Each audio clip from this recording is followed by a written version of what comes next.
morning, everyone. It's the Sometimes vlog. Yeah. It's a vlog that happens sometimes. You see this on the bottom of the chips?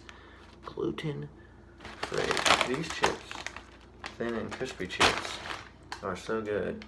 If you mix this, Mrs. Renfro's green jalapeno hot salsa, and this Tostitos salsa con queso, which I think means salsa of the cheese mountains, and mix it, salsa of the house of the cheese, excuse me, and mix it with heat in the microwave, mix them together, heat them all up in the microwave, just mix them up with a chip or two, you get yourself, ow, hot, a recipe for deliciousness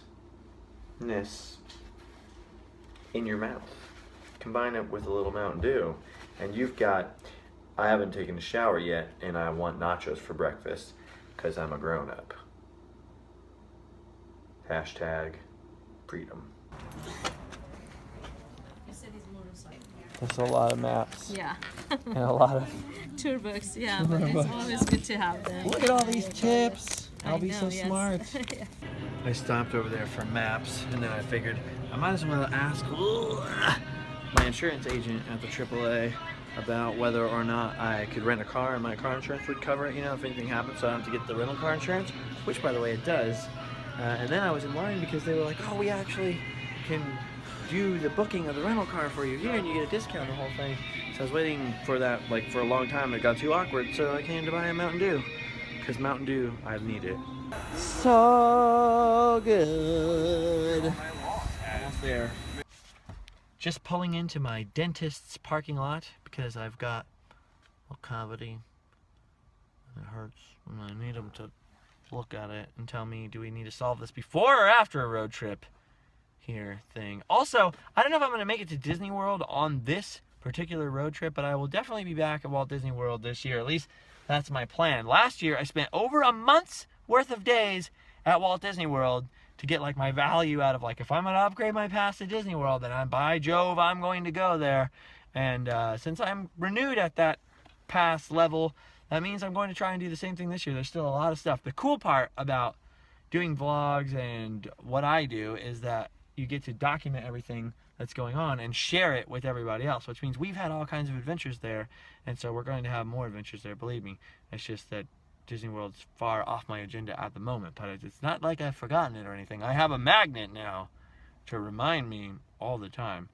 Also, I'm getting a little sad because I realized I was parked in this exact spot waiting for my dentist appointment, listening to the radio when they announced that Michael Jackson had died. That was a long time ago, but it's still so sad.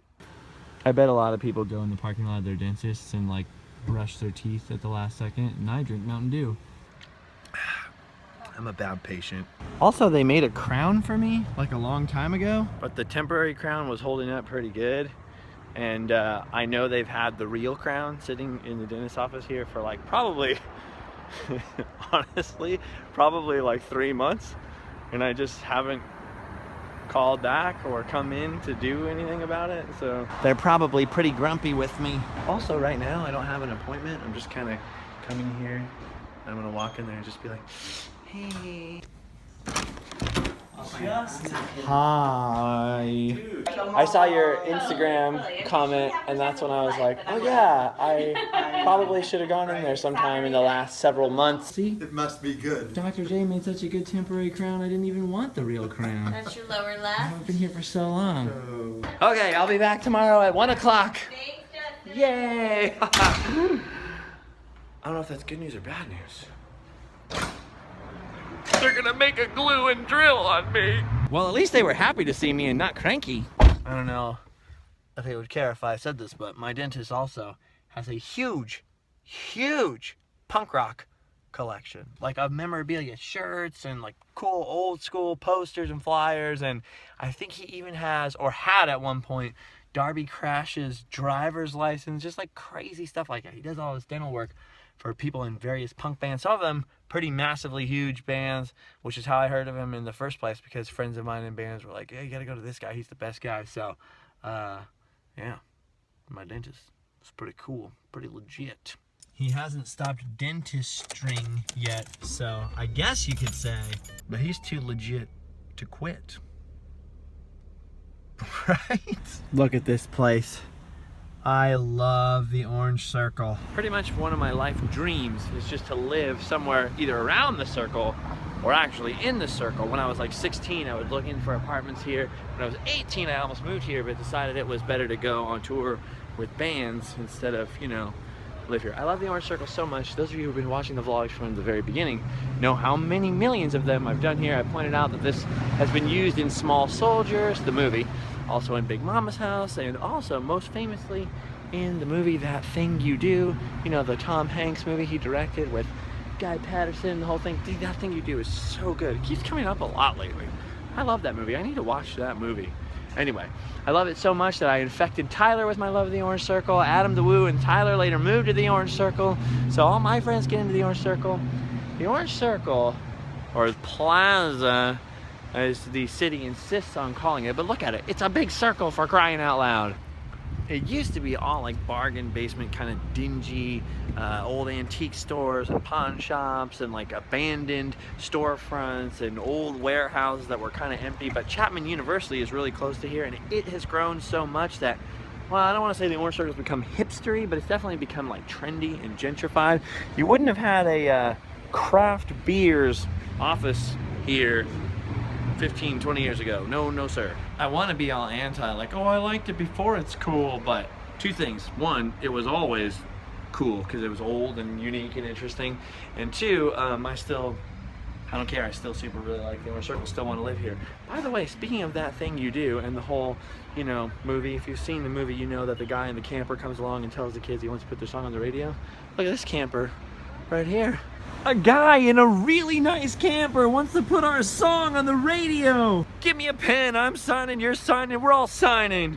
See, now I'm in That Thing You Do mode, which was not planned out at all. I can't even help it. Right over here, this Tiddlywinks toy store, which is the store between these two tall buildings with the low roof right there, that was Patterson's Electronics in the movie. But in the movie, on top, they had a billboard up above between those two tall roofs to block out those palm trees back there. This is also pretty much the exact same shot from the back cover of my last album, which was titled Live Fast Die Poor. Oh yeah, I was in a band called The Scarred. That's why the whole Justin Scarred thing.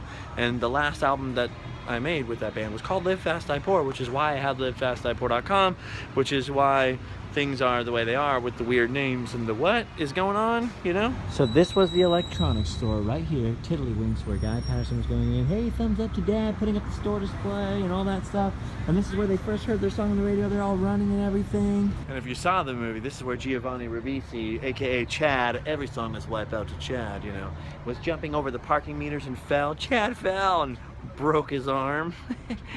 Right there. The camper in the movie was parked right about, yeah, you know, where they did their little record deal and all that crazy stuff. So pretty awesome, man. That Thing You Do. I love it. I'm gonna do a whole crazy long video about all the locations at some point very soon, right after this road trip probably. Oh, also right next door, the Matoska Trading Company right here, 123 North Glasell Street. This place used to be the place where they used to make furniture and coffins way back in the day. And whenever they would find a random anonymous dead body, like on the railroad tracks or something in Orange, they would come and put the random old dead body in these windows. There are actually photographs of old dead corpses in coffins in the windows of this place. And now you can buy Native American handicrafts here. I learned about all that stuff on my friend Ernie's Haunted OC tours. They do a Haunted Orange walking tour. HauntedOC.com. Tell him I sent you. Hey, he should pay me for that. So many beads. So many beads. There used to be a store in Hobby City like this that would sell all the different feathers and Native American supplies. That is the head of a pheasant in there. Where else would you get something like that? Ooh, various pelts, and they're all real. That's crazy. There's quite a bit of leather in here. I am now like totally fascinated by this store. I was pleased to discover lots of these feathers and stuff are actually imitations, or so I was just told. Like this is an imitation grizzly bear claw. How would you like that thing sticking in your eyeball? You wouldn't. pretty sure they plucked these feathers off of some of the Muppets. Oh, holy crap. This is the face of a badger. That's a badger's face. I've never touched a badger's face before. It's so soft. This place has some... What the heck?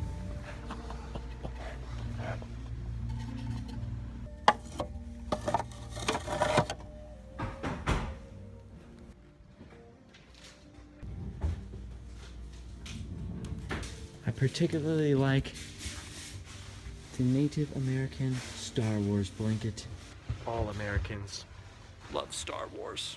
I want one of these. I never played the flute when I was in concert band. I thought it was like not manly enough for me. But I feel like if you have a Native American flute, it's like super manly. Like, I play the flute. Like, really, bro? Like, no. I play the indigenous American mega-sized sexy spirit flute. People are like, oh dang. And I want to play it while wearing a wolf yin yang shirt. That store is super crazy. I passed by this store, looked in the windows, even walked in just like briefly for a second. I never saw all that stuff before. I'm just noticing now, look, they have Indian skate decks. They have herbs and bowls and things. The guy running this store was like super nice. I think he was weirded out about how weirded out I was. But he was genuinely super nice. I've never held like an empty turtle shell like that before. Which, by the way, he was telling me he actually sells a lot of this stuff to actual Native or indigenous Americans who use them for actual practices, which is why they need the real thing of stuff. But they strongly encourage, and there's a whole movement to try to get people to use more and more imitation feathers, more and more imitation furs, just to be like more environmentally conscious. And speaking of the turtle shells, those are actually all turtle shells from restaurants where people eat the turtles, or turtle farms and stuff, and they're like the leftover things which they then reuse. So they're like trying to use all the parts of the body, and there's like a whole deal with it. I never thought about eating turtles, and I never thought about what would happen to their shells. So my brain is learning stuff. I literally don't even remember what else I was going to do down here or why I'm even down here at all now. All I can think is how much I want to paint with all the colors of the wind and learn about the ways of the native things. What the heck? Oh, there's a lady crossing the street. I thought the bus was stopping to look at me again.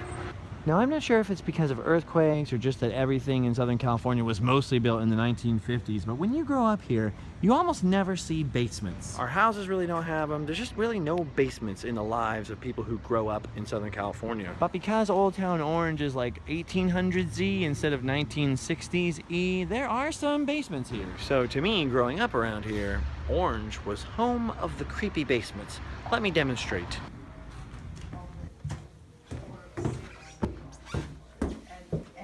Actually, it turns out that the one time I came down here to show how creepy it was, there's a bunch of other people down here, so demonstration ruined. But normally it's super empty and like dead silent down here, except for the sound of creepy, eerie piano music, which leaves you with creepy, eerie piano music and honestly a lot of scary stuff.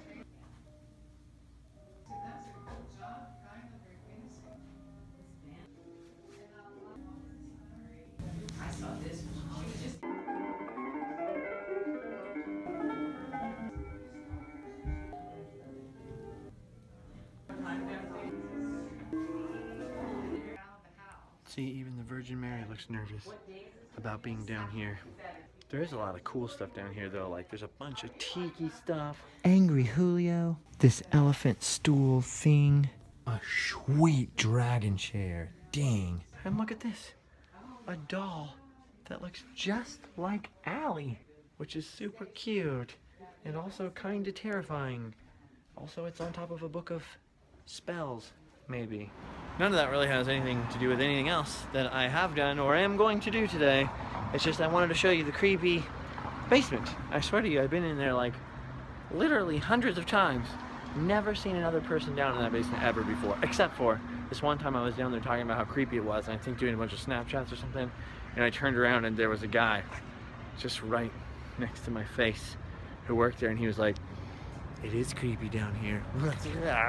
The orange circle is definitely super beautiful. The very center of the circle, this little plaza park here with the famous fountain in the center, is very, very gorgeous, beautifully landscaped, all that kind of stuff. And it got this way because the women of the town got together and they were tired of the men just kicking it in the center and hanging out and getting all muddy and smoking their cigars and just looking ugly, and it kind of looked like, you know, the bog of eternal stench or something like that. Anyway, the ladies of the town got together and said, if we're gonna have to hang out in this place, it might as well look nice, and boy, does it ever. It looks so nice, in fact, that people are still hanging out in the park to this very day. There's always people hanging out in the center of the orange circle, and this one time, there were some vagrants hanging out here while I was doing a periscope, and one woman was hysterically screaming at this guy saying, William, you're a hypocrite, William. You get that thing off your back. William, don't be fake, William, and smacking him around. Don't be fake, you're a phony, William. And so ever since then on Periscope, it became kind of a saying, like, whenever something phony happens, like, don't be fake, William. Come on, man, like, you know? I don't know. If you've heard that before, seen that in the comments, now you know what the story is. Another time I saw that same lady hanging out in front of Starbucks. I gave her $5. She was nice to me, but I never did see William again, so if you're out there, William, I hope you learn not to be fake. Who are we kidding? William's so fake. He's probably wearing a toupee and a fake Armani suit somewhere right at this very moment. Dang, that guy has so much ice in his trunk. He is really cool. Come on.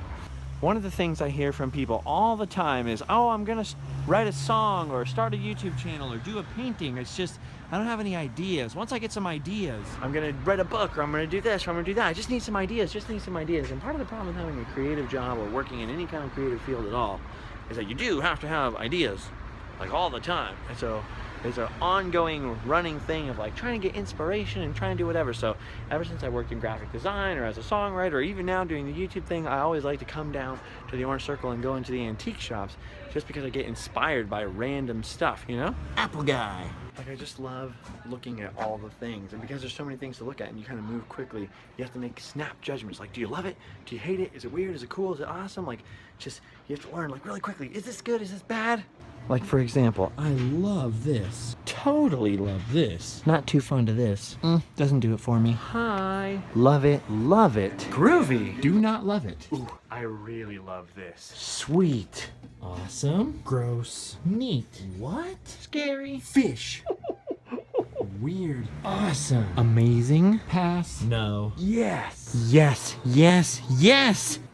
So much yes. Oh, please, no. These are all very interesting, but some of them are very terrifying. Oh, I love everything about this. Especially the wooden, mid-century, modern styled, creepy shark with the extremely sharp teeth. I love that. See, if you put this on your desk, you point this bad boy at somebody walking into your office, you're going to be in a position of authority, like, yes, come in. I was just reviewing your file. I love looking in all of these shops. Well, except for this one, kinda, because they yelled at Tyler and I once. I was actually just about to leave the orange circle until I remembered there is actually another basement here that is pretty darn creepy, and it's inside of this building. Remember those haunted OC orange walking tours I was telling you guys about early? Well, on Ernie's Haunted OC orange walking tour, we learned that this basement down here is supposedly super duper haunted. I can't remember if we've actually come down to this basement before on the vlog or not, but every time I'm in here, I'm actually super weirded out. See, normally this is what that other basement's like, which is way more crowded and a lot more human face stuff in it. But basements to Southern California kids like me are just scary in general. Aren't basements where people get murdered? There's a lot of rad stuff in here. Like, when's the last time you saw a microwave like this, other than my grandma's house in the 80s? And old TVs like this, and cool furniture. Look, there's even epic mid-century tiki room looking birds here for sale. There's a lot of awesome stuff. What? Look at these chairs. These are freaking awesome. I would love to take a lot of this stuff home if it wasn't so haunted. Here is the most haunty, supposedly, room of them all, though. The clearance room. Too bad they haven't been able to clear the clearance room of spirits. Is it this? Is this the haunted unicorn thing? Or is it this menorah? Ooh, or these masks? Why do you haunt this place? No answer. No answer. All jokes completely aside, being super real with you, I'm a pretty skeptical person when it comes to the paranormal, supernatural, blah, blah, blah. But I can see why when people come in rooms like this, they get scared. There's something like, I don't know if it's the pipes and the electromagnetic thing or the basement thing, but there's just something psychologically disturbing about being in a room like this. And there isn't even a Teddy Ruxpin in here that I know of. Ugh, so creepy. All right, before we are done antiquing for the day though, I just want to show you guys, I saved the best for last. We might have found the ultimate gift. A souvenir of Canada.